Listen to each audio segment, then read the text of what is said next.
here at the Asheville Real Estate News. I'm being joined by Justin Edge with Pisgah Legal. I'm here to talk about the Affordable Housing Summit. Thank you for joining us today. Yeah, thank you for having me. Happy to be here. Absolutely. Obviously the Housing Summit, I think it was about 2 weeks ago, right? Right, yeah. And there's a lot of issues that were brought up. But before we delve into that, everybody has an interesting story on how they ended up in Asheville. We'd love to hear yours. Sure. Yeah, so I currently work with Pisgah Legal Services.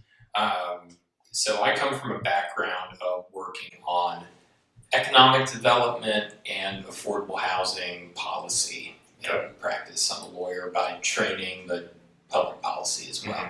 So I come from the Midwest originally, from Indiana and Illinois and Missouri. Worked in Chicago and Indiana before coming here. My wife is a professor and works at Appalachian State up in Boone. So that's what brought us to North Carolina, and then I worked in Catawba County briefly before coming over to this position. So more or less what I do at Pisgah Legal Services is I work on our community economic development project. So our community economic development project is all based around creating projects and encouraging policy for affordable housing and living wage jobs. And so, how did you get plugged into that specifically with Pisgah? I mean, it sounds like you had a background in that, or you've always been interested in that. Right. Yeah. That's more or less what I've studied in school, what I've come up working on. So we try to devote time to both the affordable housing development side and the economic development, jobs, asset development side. So obviously we're talking about housing more here today. So basically the way this works is projects that we might get involved in would include helping a nonprofit get started up that does elderly home repair and urgent home repair programs. For example, we just recently helped a group get started doing that. Most of the work ends up being around policy though, and particularly local policy as well. Helping create it, implement it, defend it, uphold it. Correct. I mean, all of those things. Elected officials, the very best, will freely admit what they know and what they don't know. True. And really to do that, well, you can't be an expert on everything. You have to rely on people who know it better. It's hard. Yeah. So we're talking with elected officials, we're talking with community organizers, we're talking with other nonprofits that engage in advocacy to help everybody just better understand the housing market.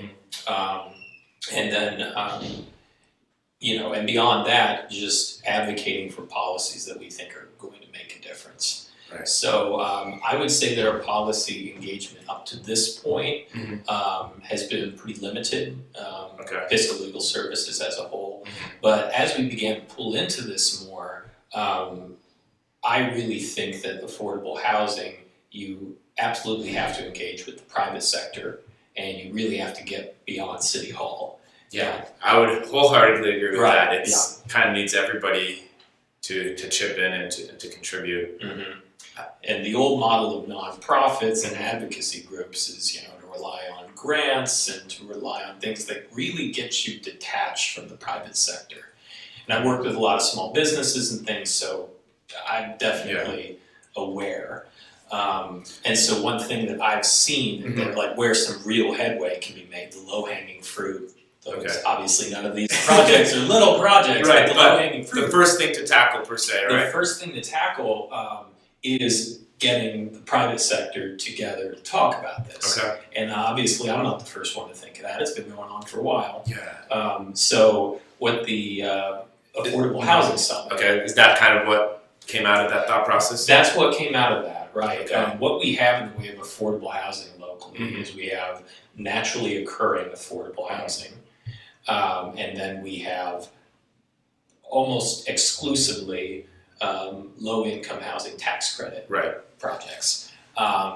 Those are absolutely vital. Those drive far more numbers into units than any other program nationwide and locally. So it's absolutely vital. The thing is, the nonprofit developers that are working with those here, Mountain Housing Opportunities, for instance, they're chugging along creating places, winning tax credits regularly. And they are actually, were first founded by people in Pisgah Legal Services. Oh, really? Yeah, I was not aware of that. in the late 80s, yeah. Scott Dedman once worked at Pisgah Legal Services, actually. Okay.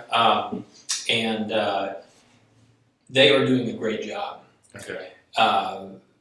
Really impacting the numbers and things. But I think that because of the limitations on the low income housing tax credit program, Right. which can I just call it LIHTC? You're LIHTC, sure. What LIHTC is, okay. So with LIHTC, it's just a matter of limited money, and the credits are trading at And the a speed, lower right? level. And If you only have one, I mean, they're really the only major organization that's doing anything on a large scale here, right? Is that a fair assessment? Yeah, it's hard to keep up with demand at that point. Yeah, and I mean that's in the city of Asheville and immediately around. There are other LIHTC developers in the area, but generally those credits are awarded by something called the Qualified Allocation Program, the QAP, and we're just not that competitive on the QAP's standards. So, I'm sorry, go ahead. No, I was going to say, so just to drive back to the housing summit, right? So this was the first one. Right? Yes. And there have been other housing summits that have been put on by the city, but it was the first one of this type that really focused on drawing real estate development professionals, policy people to really bring in the private sector a little bit more, right? Right, absolutely. How would you rate the success of it? Oh, it went really well, I think. We had national speakers, we had statewide experts, local experts of all types. We had good turnout from the investment and developer community. Tickets were kind of basically sold out or given out pretty early in the game. Yeah, we'll have to move to a slightly larger venue next year. So there is going to be one next year then? I think so, okay. Yeah. This was in close sponsorship with the city and the county, City of Asheville, Buncombe County. Board of Realtors as well, the Land of Sky Association of Realtors was also a partner. Paid to bring in Bruce Toller of the Incremental Development Alliance over to lunch. And we had Matthew Desmond, who just won a Pulitzer Prize for the morning keynote. So we had some heavy hitters. Yeah, we had some heavy hitters. Yeah, it is. Little big bar for next year to pass, eh? Yeah, we'll see what we can do. Yeah. If anything, I would say next year we want to increase the private sector. And I mean, the private sector turnout and involvement was great, but I want to just crank it up even more. I know it's a little bit of a deviation. Do you have any ideas on how to make that happen as far as pulling the private sector? Yeah. Everybody's busy, right? I think that's probably a fair assessment. Yeah. And I find that, hearts and minds move one person at a time, not through email blasts. We're just inundated with information these days. So you got to go beyond that, right? And the people who attended, the people who have been contacting me afterwards, wanting to do follow-up and forming work groups around, real estate professionals who want to work on these issues, have absolutely been those one-offs. Those people that I had a real conversation with, or had a real conversation with Bruce Toller or Matthew Desmond. Well, that's where it begins, right? Yeah. Because I always say is facts tell, but emotions sell, right? So if you can actually have an emotional buy into something and believe in it, then you're going to make that extra little bit of effort to educate yourself or take action on it. So that's awesome. Yeah. So hopefully opportunities like this, any other opportunities to do so through the media, through meeting with somebody. I think that what I first perceived as the first issues to tackle were getting the private sector involved and getting the private sector better educated. Bob Swanson with CREA has been really working on this, because it's funny, it's both in real estate, the community development, affordable housing folks, and everybody else, but we each have our separate sets of acronyms. There are very few people that actually understand the blend of the two. Yeah, that's a hard gap to bridge. Yeah, bridge well. It really is. So that was one of the other things we wanted to come out of the Housing Summit, is introducing people who may not be as familiar to everything. There are zoning incentives, there are financial incentives at both the city and the county level. So there are just all kinds of different tools that people just aren't that familiar with, and they'll just default to building the single family home. Because they don't know anything else. Because they don't know anything else. And I'm not here to tell somebody who's making the significant profit that builders and designers are making today on the single family home. I'm not telling anybody to rethink their program just because you just want them at least to choose that, not default to it. Right? Would that be a fair way to put it? Correct, yeah. Defaulting to a single bank construction loan, permanent loan, this is what I know how to do. There's other ways I'll keep doing. There are other ways. There are different programs that you can get into in what they're calling the missing middle development, right? Well, on that note, so I know we've kind of talked around a couple of different things, the private sector, different options, the missing middle, light tech, etc. So if you were gonna, it's really hard to recap a 6-8 hour event into our conversation here today. But for a lot of the people who have watched or tuned in are in the private sector here. What would you tell them as far as looking forward to next year? Or if they are thinking about getting involved into affordable housing. Well, let's start there. If you were going to define affordable housing, how would you describe that? Or how would you define it? Yeah, well,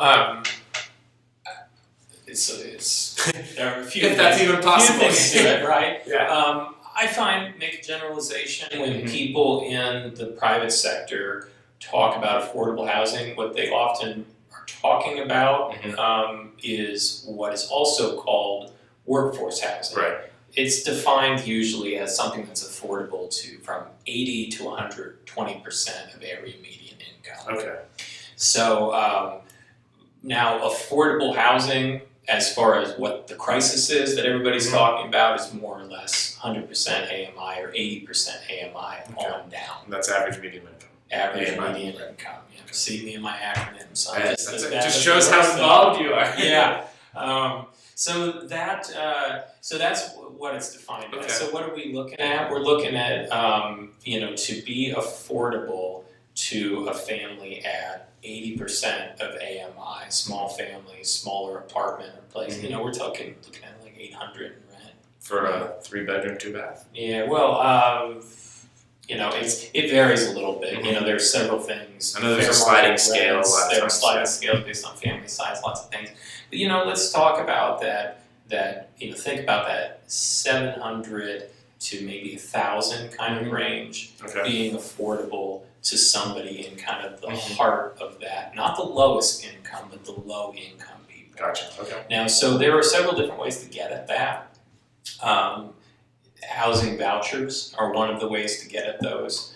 The other is what's kind of referred to as the naturally occurring affordable housing, right? So you can build on a scale or at a grade that can provide housing to those people. Obviously, people are building that today. So that's kind of what we're referring about. And what people are talking about as far as the worst part of the crisis are folks in what is referred to by federal agency, Housing and Urban Development, HUD, what they refer to as extremely low income. So we're talking 30% AMI, very, very low income. And you find among them the working poor. We find people that are underemployed, working part time. That's the best that they can find. Former offenders. Just a mother that works part time or full time, but happens to have 3 or 4 children. There can be lots of things that set you down in that area. So many variables, right? Yeah, there really are. And I know being Pisgah, I'm sure you also hear the flip side of it too, right? As far as I guess being a landlord, typically when you think of Pisgah, you always think of tenant law and things like that. Yeah, so, I appreciate that we're making inroads here because we all haven't always been sitting at the table next to each other. No, not at all. It is interesting to think from the Pisgah perspective of being like, hey, let's bridge that gap and talk to the private sector. Even though a lot of times that interaction, you guys hear the worst of the worst a lot of the times as far as the interaction between affordable housing and the private sector. Probably. Yeah. Well, there are a wide variety of cases Right. that we do in housing law, but I mean, we're usually serving people who are low income, of course, right now. So there's that. But then on top of that, a lot of the people we're trying to help most, because we have to prioritize our time. Right. Our housing team's fairly small, are very bad situations. So we're talking about landlords engaging in self-help by shutting off power, turning off water, those type of things in substandard Living conditions and things. Right. I mean, just things that are dangerous. We might need to have a follow-up conversation on Sure. that one. Actually, Yeah. I was just thinking that there's probably a whole different set of series of issues to chat about that. And Well, if I just may say, the reason why it's kind of interesting is because in ways housing works like a market, like an economic market. And so there is sort of a view that those people will be helped out by building housing stock anywhere in the range. But if it was a market, what we're looking at the lowest rents, the very cheapest stuff, is way below building code, really dangerous. So it doesn't, there's kind of a false floor situation there in thinking about it as a market. So, well, I mean, I think that might be an interesting, I know we talked about vouchers and whatnot, right? So I don't know if we're moving at a different pace, but I think it'd be interesting to talk about, so in the private sector, if you are renting to somebody who would fall into that demographic, a lot of times they do have housing vouchers. And what would you say to somebody who just bought their first rental house, or they're going to be renting, and they're thinking about renting to somebody, and say, like, I don't know, Section 8 housing, or somebody who's getting some sort of voucher through maybe like Homeward Bound as well. What do you say to that person who's skeptical about maybe who their tenant might be, or what it might be like to work with a federal agency? Sure, yeah. Well, it was also one of the things discussed at the Housing Summit. All of the videos of all of these are going to be up on our website within about a week. Yeah, excellent. Yeah, and so hopefully people can check some of those out if they didn't make it. But what I would say to one of those people is you should talk with some of the landlords in your situation who do take those. Guaranteed rent. Someone loses their job, You still get your you rent. still get your rent. Like, that's a pretty good situation. I mean, frankly, some of the things that I would say the common complaints or common misconceptions, I would call them, is that you don't want to be involved in the expense of keeping the property up to some type of quality standards that are required for a voucher program. To that, I would say, if you got something that was built in the last 15, 20 years, I really don't think you're going to have much of a problem with that. If you want something that is going to be versatile as a mid-market property, someday down the road, or when you want to build its value, then invest in the reno to get it up to speed with the housing voucher program. Guaranteed rent's a pretty good deal, and there are folks taking housing vouchers and doing quite well. So it doesn't have to be charity. It's it's sound business too. Then one of the other misconceptions I would say is that people are concerned about who has the vouchers. And Why do they have the vouchers? we're not talking. I'm not talking about a race concern or anything like that. But talking about who these people are they underemployed or unemployed? Do they have a lot of children?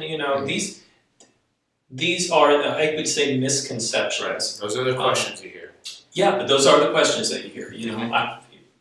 We've had those conversations. Absolutely. You've heard people express exactly those things. Again, I would say a misconception.